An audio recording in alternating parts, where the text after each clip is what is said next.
Hi, ಇವತ್ತು ನಾನು ಎಲ್ರಿಗೂ ಬಾಳೆಹಣ್ಣು ಸ್ವೀಕರಣೆ ಮಾಡೋದು ಮತ್ತು ಹಾಗೆ ಖಾರ ಹೋಳಿಗೆ ಮಾಡೋದು, ಅದ್ರ ಜೊತೆಗೆ ಬಿಳಿ ಹೋಳಿಗೆ ಮಾಡೋದು ತೋರಿಸ್ತಾ ಇದ್ದೀನಿ. ಅದಕ್ಕೆಲ್ಲ ರೆಡಿ ಮಾಡ್ಕೊಂಡಿದ್ದೀನಿ ಯಾವ ಥರ ಅಂತ. ಸೊ ಒಂದೊಂದಾಗಿ ಎಕ್ಸ್ಪ್ಲೇನ್ ಮಾಡ್ತಾ ಹೋಗ್ತೀನಿ.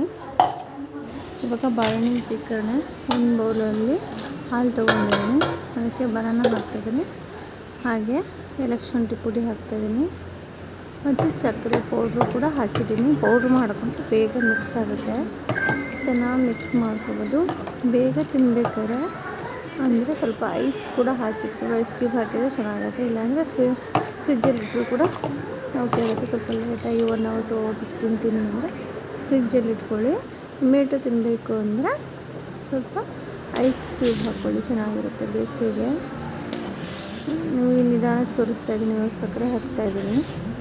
ಸಕ್ಕರೆನಾದರೂ ಹಾಕ್ಬೋದು, ಸಕ್ಕರೆ ಪೌಡ್ರನ್ನಾದರೂ ಹಾಕ್ಬೋದು. ನೋಡಿ, ನಾನು ಇಮ್ಮಿಡಿಯೇಟಾಗಿ ಮಧ್ಯಾಹ್ನನೇ ಮಾಡ್ತಾ ಇರೋದ್ರಿಂದ ಫ್ರೀಜಲ್ಲಿ ಇಟ್ಟಿಲ್ಲ, ಅದಕ್ಕೋಸ್ಕರ ಐಸ್ ಕ್ಯೂಬ್ ಹಾಕ್ತಾಯಿದ್ದೀನಿ. ಇದು ಸ್ವಲ್ಪ ಇದು ಹಾಕ್ಕೊಂಡ್ಬಿಟ್ಟು ಬಿಟ್ಬಿಟ್ರೆ ಸ್ವಲ್ಪ ಹೊತ್ತು ಒಂದು 10 ನಿಮಿಷ ಇದೆಲ್ಲ ಬರ್ಕೊಂಡ್ಬಿಡುತ್ತೆ. ಸೊ ಇವಾಗ ನಾನು ಮೈದಾ ಇಟ್ಕೊಂಡು ಉಂಡೆ ಮಾಡಿ ಇಟ್ಕೊಂಡಿದ್ದೀನಿ. ಮೈದಾದ ಉಂಡೆ ಚೆನ್ನಾಗಿ ಕಲಿಸ್ಬಿಟ್ಟು, ಹಾಗೆ ನಾನು ಇದಕ್ಕೆ ಏನೇನು ಹಾಕಿದ್ದೀನಿ ಅಂತಂದರೆ ಅಕ್ಕಿ ಹಿಟ್ಟನ್ನು ಮುದ್ದೆ ಮಾಡ್ಕೊಂಡು ಅದಕ್ಕೆ ಜೀರಿಗೆ ಪುಡಿ, ಮೆಣಸಿನ್ಕಾಯಿ, ಕೊತ್ತಂಬರಿ, ಖಾರ ಎಲ್ಲ ಹಾಕಿ ಮಸಾಲೆ ಪುಡಿ ಹಾಕಿ ರೆಡಿ ಮಾಡಿ ಇಟ್ಕೊಂಡಿದ್ದೀನಿ. ಇದನ್ನು ವೈಟ್ ಹಾಗೆ ಮಾಡ್ಕೊಂಡಿದ್ದೀನಿ.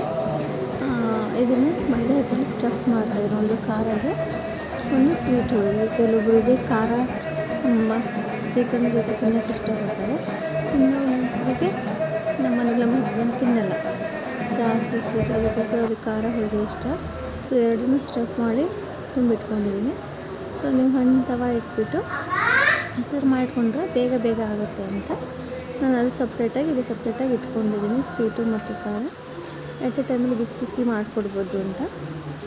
ಇದರ ಬಟರ್ ಪೇಪರಲ್ಲಿ ನೀವು ಮೇಲೆ ಒಂದು ಪೇಪರ್ ಹಾಕ್ಕೊಂಡ್ಬಿಟ್ಟು ಟ್ರಾನ್ಸ್ಪರೆಂಟ್ ಕಾಣಂಗೆ ಕೆಳಗಡೆ ಬಟರ್ ಪೇಪರ್ ಹಾಕಿ ನೀವು ಈ ಥರ ತೀಡ್ಬಿಟ್ಟು ಡೈರೆಕ್ಟಾಗಿ ಅದನ್ನು ತವದ ಮೇಲೆ ಹಾಕ್ಬೋದು, ಅದೇನೂ ಆಗೋಲ್ಲ.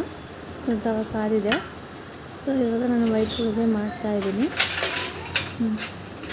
ನೋಡಿ ಇಷ್ಟು ಬೆಂದಿದೆ, ಎಷ್ಟು ಚೆನ್ನಾಗಿದೆ. ಒಳಗಡೆ ಸ್ಟಫಿಂಗ್ ಇದು ವೈಟ್ ಹೋಳಿಗೆ. ಅಕ್ಕಿ ಹಿಟ್ಟಿನ ಮುದ್ದೆ ಮಾಡ್ಕೊಂಡು ಒಳಗೆ ಚೆನ್ನಾಗಿ ನಾದ್ಕೊಂಡ್ಬಿಟ್ಟು ಸ್ಟಫ್ ಮಾಡಿಬಿಟ್ಟು ಮೇಲೆ ಮೈದಾ ಹಿಟ್ಟು ಹಾಕಿರೋದು.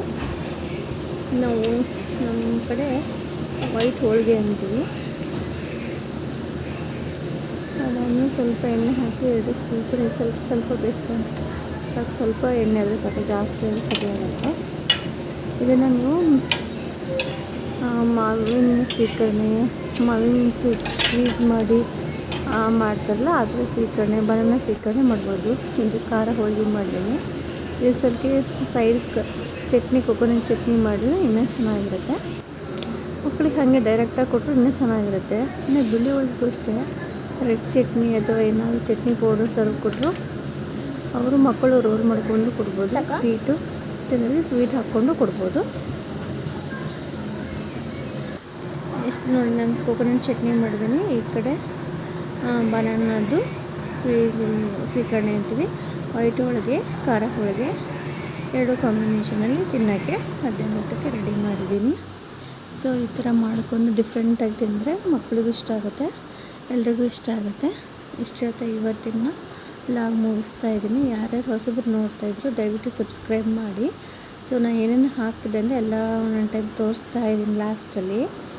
ಸೊ ಇಷ್ಟು ಹೇಳಿ ಇವತ್ತಿನ ಬ್ಲಾಗನ್ನು ಮುಗಿಸ್ತಾ ಇದ್ದೀನಿ. ಬಾಯ್.